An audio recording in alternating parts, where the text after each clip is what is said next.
It's Miranda from exhausted.ca, and I am here with Chad Hurd from Hyundai. Hi. And you are going to tell us all about the brand new Accent. World debut, absolutely. That's fantastic. So tell me all about it.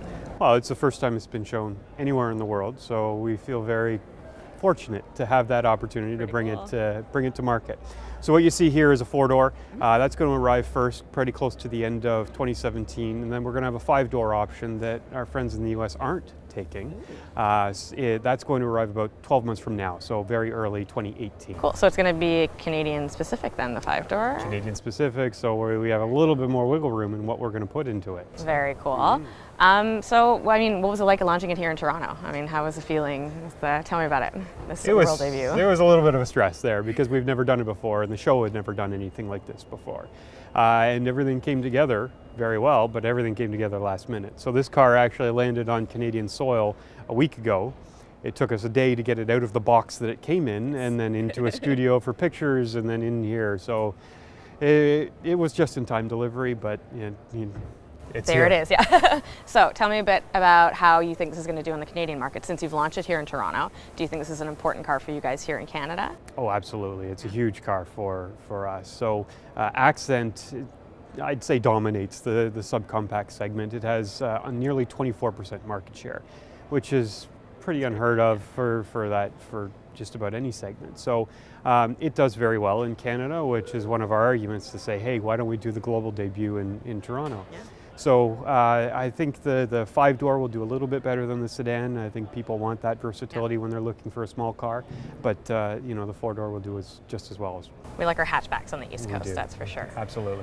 So tell me a bit about the engines and trims that are available, if you can. Do we know the Accent yet? So we know engines. We don't know trims yet, but we're getting close. So engines, a 1.6 liter 4-cylinder. It's going to have gasoline direct injection, 132 horsepower. It's also going to have an option of either a 6-speed automatic or a 6-speed manual transmission. And that engine has actually been tuned to be much more responsive in everyday driving. So all that torque has been pulled down to that 1,500 to 3,500 RPM range, so you be a little bit more responsive in the get up and go, but also about 7% more fuel efficient than the car it's replacing. That's so it's covering the bases. Cool. No, I really like the design. It looks great. And now I'm going to kind of draw your attention, or everyone's attention, to a little bit further back, right? You've got your new Elantra sitting back there, the Elantra GT. Yep. Tell me about it. So that comes to us from Europe, right? So they took the base Elantra and the Elantra Sport, and we handed it over to the European engineers and the European designers. And said, okay, give us a 5-door, and they came back with the Elantra GT. So if you think about it, they just kind of turned the dial up just a wee bit. Yeah. So just like the Elantra sedan, it's going to come in 2 flavors. So we'll have a regular model, so that'll have a 2-liter, 162 horsepower engine, but we'll also have a Sport. So a 1.6 liter turbo with 201 horsepower and either a 6-speed manual. That 200 horsepower mark. Yeah, you have to get over that. That's awesome. Or a 7-speed DCT. So you have both options. Very cool. So what's your favorite feature on the Elantra GT? Like, what do you like best about?